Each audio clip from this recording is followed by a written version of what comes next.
Today's interviews are coming from the Boston International Book Fair. It's November 17th, 2007. And today, first up on our interview schedule is Marty Weinkle of Button Books. Marty, good to see you. Always Thank you, good to see Michael. you. You also the same. Marty, tell us a little bit about your background. Where did you go to school? Where did you grow up? What you did in your first few jobs? And just give us a little thumbnail of you. I grew up in South Miami, Florida, Coral Gables, and my folks raised a family of 7 children there. My dad was brought down there when he was only 2 years old by my grandfolks who moved out of Georgia. My grandmom was from Savannah, my granddad from Atlanta. He moved 10 brothers and sisters to Miami, Florida, and opened a small little food market in what is now a Puerto Rican section and Central American section of Miami. And with his 10 brothers and sisters, grew it into one of the early supermarket chains in the country. His friends were people in the Boston area would recognize names like the Mugars and the Rabs. Sure. And they all did this sort of thing together. In Texas, the Weingardens. I would have been in the food business if my granddad hadn't sold in '54, but he sold everything in 1954. And from ever since I can remember, as a little child, I collected books and I saved books. I went to university down in Miami at the University of Miami, came to graduate school up to Boston, which is how I got here. I studied political theory and international relations at Brandeis. And along the way, we got pregnant with our first child. I had to get a job, a real job. Having done jobs like taught tennis, strung tennis rackets, sold firecrackers, sold coins, all sorts of little things, pump gas, all the things we do as we're growing up. Walked into multiple bookstores in Harvard Square trying to get a job. I couldn't get a job, even offering myself for free. So I figured the only thing that I had any hope of getting a job doing was being a stockbroker. I had some knowledge of investments and finances. I'm still interested in that sort of thing, but I got a job as a broker, and along the way, I learned how to interview. And the day I was supposed to report, right in the middle of Boston, I walked into a bookshop and I got offered a job, walked over to Harvard Square, got offered a job, never looked back. And I started working 35 years ago this month, November of 1972, in Harvard Square, selling paperbacks and hardcovers. And what was the name of the shop? It was called Paperback Booksmith. It was right on Brattle Street, right in Brattle Square. And that was a day, those were the days when bookstores could proliferate easily. Books were $1.25, $1 for a paperback. And people brought stacks of them to the register. There used to be a thriving book community in the Harvard Square area. There really was. And, you know, it's 35 years later now, and a lot of water has gone under the bridge since then, and the way we sell books is very different than the way we sold books back then. What took you transitionally from being Paperback Booksmith to Button Books? Well, where was the jump? What happened, I would say, is I was a bit anxious about opening my own business, which I did pretty quickly on, about 2.5 years after I went into the trade as a clerk. I had passed through management and supervisory positions inside of a large chain, one in my own shop, and I opened a store on Boylston Street in Boston's Back Bay. I bought out a small store, and we began expanding it almost immediately. And within a year or so, my studies, having been at Brandeis in political theory and international relations, my interests really hadn't waned in the people that I had read and the authors I had studied, the philosophers and the writers. I found myself going to Europe to find original editions because a lot of these reprints I just didn't want. They had been edited down and that sort of thing. I was importing container loads of new books from Great Britain, France, Germany, Switzerland, and attending new book fairs over there. Somewhere along the way, around 1980, I was in an old bookshop, and I said, bookshop, and I said, why don't I do this? I tried it. Not knowing anything about it, I bought a stash of modern first editions, and I had no idea I was supposed to have dust jackets on them. I must have bought 70 of them. Oh, geez. And I moved them into the largest store we had in the Back Bay. And at that point, by 1980, I had 3 stores anyway. I had 1 in Miami and 2 in Boston, I think. And we were expanding, building big retail shops in Boston and in Miami. And I remember very well how angry my staff was that I was taking up room in the store with old books. Yeah, pushing the new books out of the way. Well, I didn't really push them out. I built new cases for them, but they were still upset that I was doing this. One day, a bookseller walks in and bought half the inventory that I had. So I said, geez, I must be on to something here. It was a different business in a real sense in the new book business. Prices were not printed on books. You could set your own price based on the marketplace. You could negotiate with the people you were buying from. You could give discounts if people asked for them. Yeah. It was a fun business. Sort of like something completely different? It was very different because the publishers, of course, in the other business pre-printed the prices. Still the bane of that business, I believe. At any rate, in a certain sense, we never looked back, and we just kept adding inventory and continued to add areas of interest. And I added older books into each location that we had. Basic in some locations, but at the main store in Boston, I really began to expand in a pretty serious way. And we got into that voyages, travel, exploration. We got into illustrated books. We got into fine bindings, got into philosophy and early printed books, and it just went on. And this is, of course, without any formal background. I had no and without having apprenticed with any other bookseller. You sort of like did it by the seat of your pants. I basically did, but you know, I had been a bookseller in the new book trades for 5 years at that point, starting as a clerk. I wasn't really afraid of doing business, and I wasn't afraid of learning things along the way. And I figured, heck, I was still a young guy. It was going to take a lifetime to learn, and by the time I died, I still wasn't going to know an nth of what I might be able to know. Yeah. So, do you have any fond recollections of your early days in the trade? Perhaps some bookseller or booksellers that influenced you, were your mentors, or who made sort of greased the wheels a little bit for you? I do have very fond memories. To be real honest, because I was in Europe so much, bringing over new books, I found myself walking into antiquarian book dealers, especially in England, in France, which was a little bit more off-putting to me at the time, Italy, but England especially. And people that were coming along at the same time were still very dear friends. People like Ed Maggs, who was very young in the family business. Yes. But I met Mr. John pretty early on, and especially the folks at Maggs. David Brass still had his own shop on Veer Street, E. Joseph. And David and I became pretty friendly back in those days before he moved into the big leagues, as it were. Yeah. And then there were a lot of English dealers, especially Bertram Rota and Tony Rota. Still, you know, as the years went on, it became a good friend, Julian, his son. But it was really a lot of the English dealers. I would travel all over the country in England.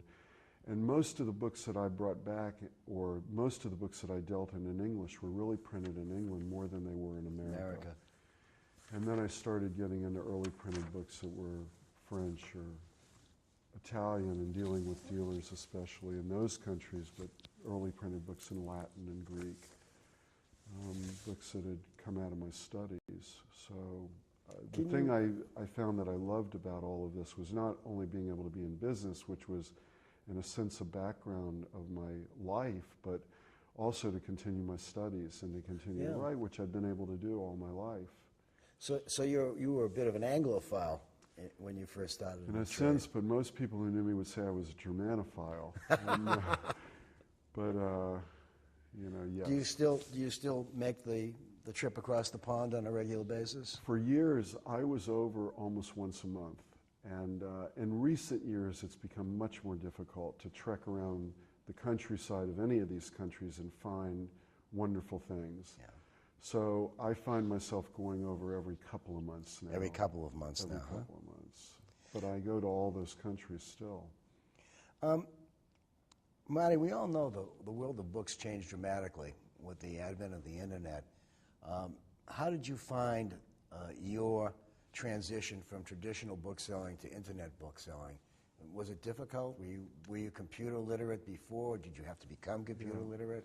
I'd actually preface my statements with something that happened in the new book trades, which prepared me for what altered so much in the old book trade.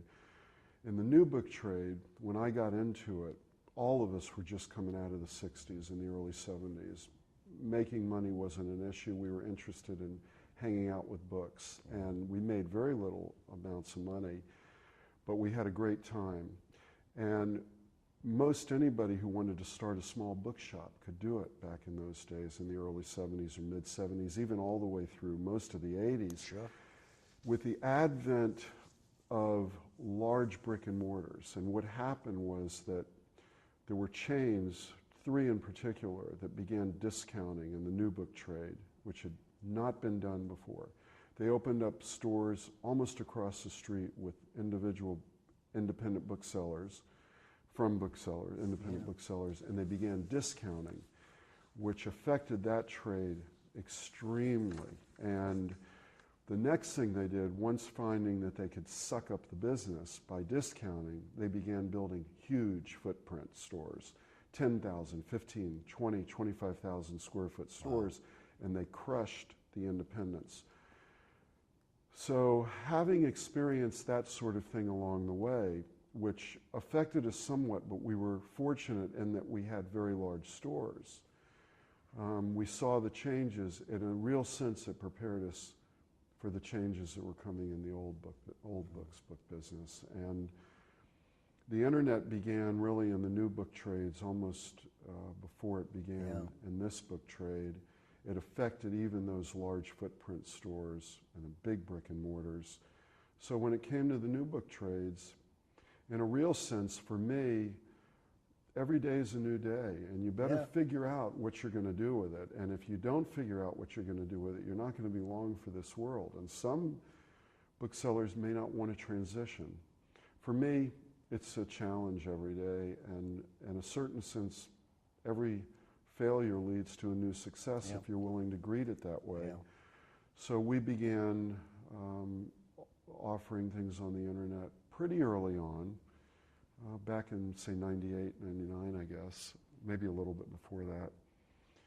And I wouldn't say that it's altered our business in a vast way other than it has brought us customers that we never would have had before. But on the other hand, it's put us into a situation where we can't sell quite as easily to the shopper who's shopping only for the price point and not for the condition or not for the copy that may have special provenance or a special thing about it which encourages a higher price for the book. So I'd say where probably more books are being sold than ever before, people don't need a bookseller in quite the same way that they needed them in other days. They can hit the buttons on a computer and find what they need. And yeah, I was computer literate along the way, but not greatly so. I could use inventory systems. I could use Word. I could write, but I'm not so well versed in computers and software and hardware as my children are. Well, yeah. For if you want to program a VCR, you find a teenager. It's not an adult. But I know how to use what I know how to use. Yeah. And it hasn't stopped us from being able to transition into a new technological world in our own trade. But things are changing in book selling in a great, great way. What do you, are you going to continue to have an open shop, or are you thinking more in terms of perhaps being by appointment only or retreating? I don't see myself retreating now. I love this business. I love hunting for books. I still love books. I got over the problem 7 years ago, 6, 7 years ago, about worrying about how many books I had in inventory. Right. I told my boys, look, I'm just going to die, and you guys take care of it and enjoy it and sell it. Yeah. And so I still buy books and I enjoy it. So I don't see myself retreating, as it were. But after I sold the last of my open shops in the new book business, where I was on the street and I had 6 shops when I started selling them, I really decided I was going to be more private. Even though I'm retail, I don't put a sign up. People would say I'm out of my mind not to put a sign up. But it allows us to really concentrate, to keep our privacy in a way, to work with the books individually, to have a smaller staff rather than a larger. At one point in my career, I had 140 employees. Wow. It's a lot of mouths to feed. It's a lot of mouths to feed. And I decided when I sold the last store that I really was stepping back from that. I've never looked back, and I've enjoyed this immensely. So I think we're doing the thing that we feel most comfortable with doing. Do you issue catalogs or lists? We issue catalog quite a bit, actually. We still do it, and we issue lists that are simple to use on a monthly basis, even every 3 or 4 weeks, I guess. And then we issue general catalogs a number of times a year, specific catalogs a number of times a year. So probably we're mailing out, I bet we mail out somewhere between 18 and 24 mailings a year to our customer base and to the base of people that have bought from us over the decades that we've been in business.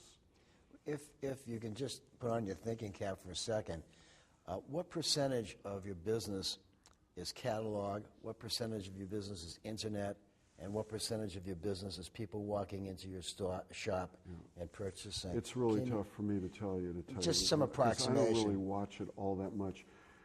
I would say in units sold, that probably more is sold out of catalog than any other vehicle we use for selling.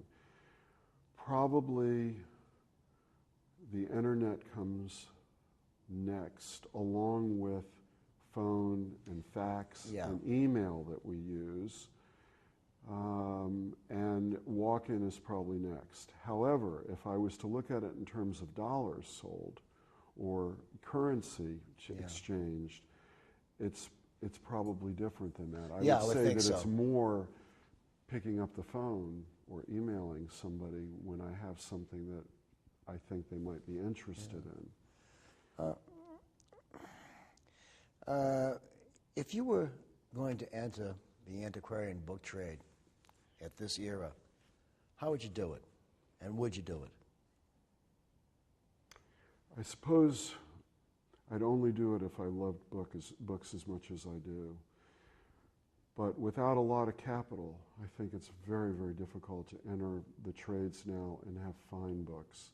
I think you can always enter with cheap books because they're easy to get but they're not so easy to sell. Well, when you see 20 copies of a book that used to be $100 is 20 copies at $25, you have a choice. You can either keep your copy off the net or lower your price. That's right, and that's what people do. They lower the price, they lower the price, they lower the price.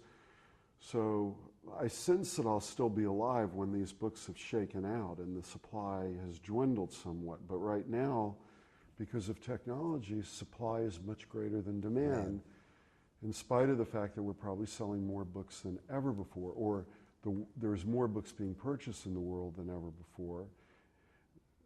It's being spread out over a much larger group of sellers than it ever was. Than it ever was, Marty, what do you think are some of the great challenges that we as booksellers face in the next 10 or 15 years?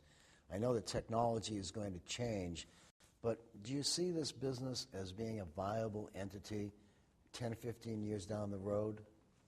Well, I've said for some years now, probably not that long after 9/11, that I really felt that we were transitioning into a period when books were not going to serve quite the same purpose as they had in the past. When you and I were growing up and when we went into this trade, you had to have books in a library to access information, and you had to go to libraries to access information.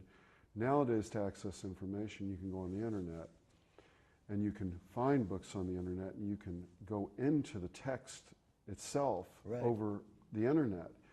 So building a library to garner information for yourself isn't quite as necessary as it once was. My sense is that fine books will always be collected as objets and as antiques.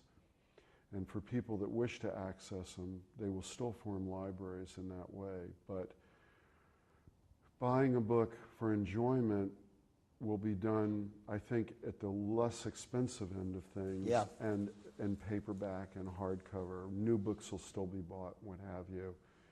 But the way we used to sell books, with orders coming in all day, is a thing of the past, I think. Do you remember a number of years ago, you would get an envelope and there'd be like 35 slips in it, order slips, and you'd say, wow. Yeah. Nowadays, the envelope comes and there might be just one. That's exactly right. And it's changed so when dramatically. You get a call, it's nice. And we spend a lot more time, I think, making sure that customers know that we have something for them now than we used to do before. But I still like the business, and I enjoy the business, and as long as I enjoy it, I'll do it. So if I retreat, yes, I may do things in a different way. My sense is that I will always have a public location. I've thought about, will I go to my home? I don't think so. Well, I have built other locations to house books, but I believe I will always have a public location in a very public spot where at least I can greet customers. How big it has to be is another question. Do I have to have all my inventory there? I don't think so, because I think customers are going to be able to access the information about what I've got in new ways, just like they're already doing. And now we get orders because people have Googled up something, or they've Yahooed up something, or they've Microsoft search engine did. I know. It's a whole new world. It's a whole new world. What part does book fairs play in your business and your career? Well, that's a very good question, because I think that's changing. Well, yeah, all the that's time. why I'm asking it. A few years ago, I decided that book fairs were really going. I was going to have to look at them more in the sense as a marketing vehicle than a selling vehicle, and I was going to have to look at them more as a buying opportunity to see my colleagues all under one roof in one fell swoop at one time. Then I was going to be able to see them as a selling opportunity. Having said that, I still wish to sell when I come to these.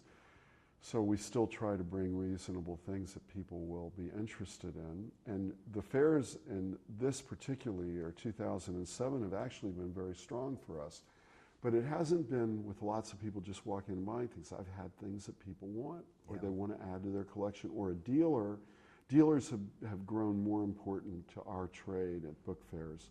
If we have something that a dealer feels they can move on, we've been fortunate in being able to sell it, and it's become a more substantive part of what we do and a more substantial part of the business that we do.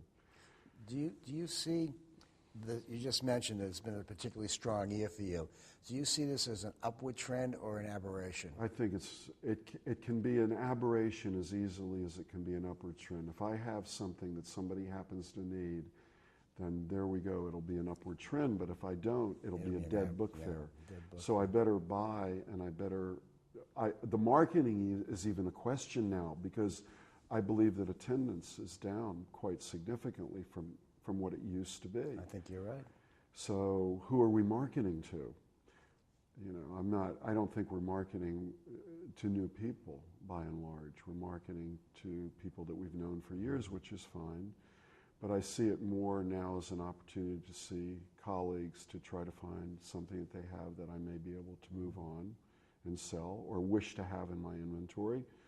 because I love having the books around, and I'm Yeah. not worried about keeping them. I think that they'll always be valuable things. When I look at what I've bought, we're doing an interview here at a book fair right now, Right. at the Boston International Fair.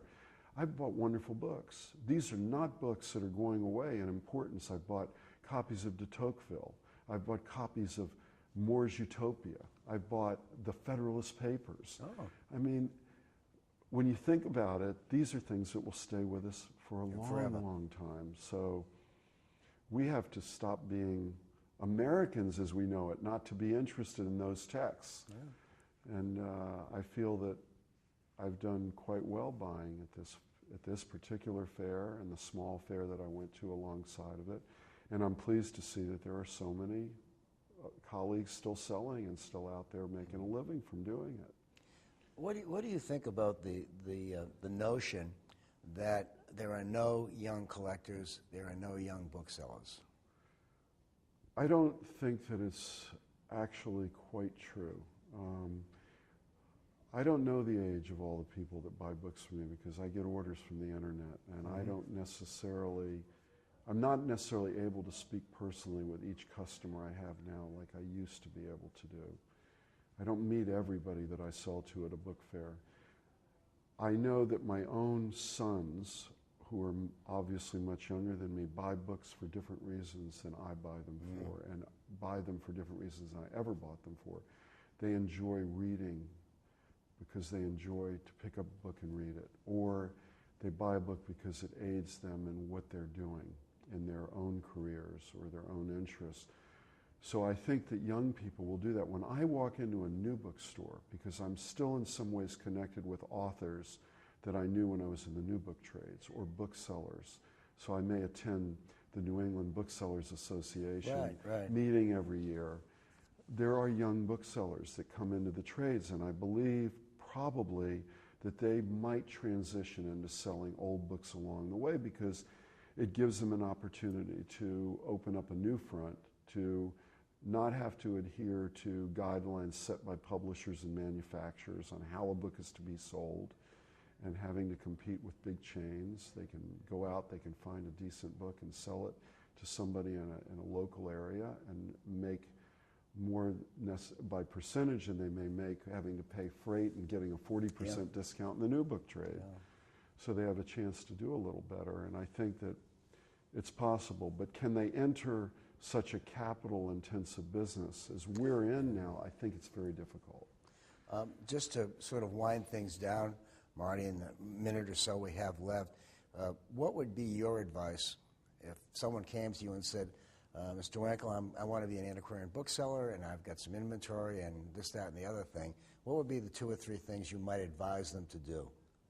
Well, one thing that I advise them to do is to really walk around, visit booksellers who've been doing this for quite a while, and spend some time with booksellers who are willing to speak with them. Booksellers, as we know, can get old and crotchety as they get old. Talk about me. Some booksellers don't want to talk, but others are happy to talk. Right. And you can learn an awful lot from folks who have been down the road for a long time. I feel that that was what happened to me when I traveled around Europe. There were a lot of people that were willing to talk with me. And America was a little bit more difficult because distances are so great. So great, yeah. But over there it was much easier, and I still feel that I have that interest for myself, and that opening is still available to me. I still go around and speak to booksellers that are 30 years older than me, 40 years older than me. And I think that young booksellers should do that. People, I find that oftentimes they feel they can't ask a bookseller to open up, they're shy. But I think that's the main thing.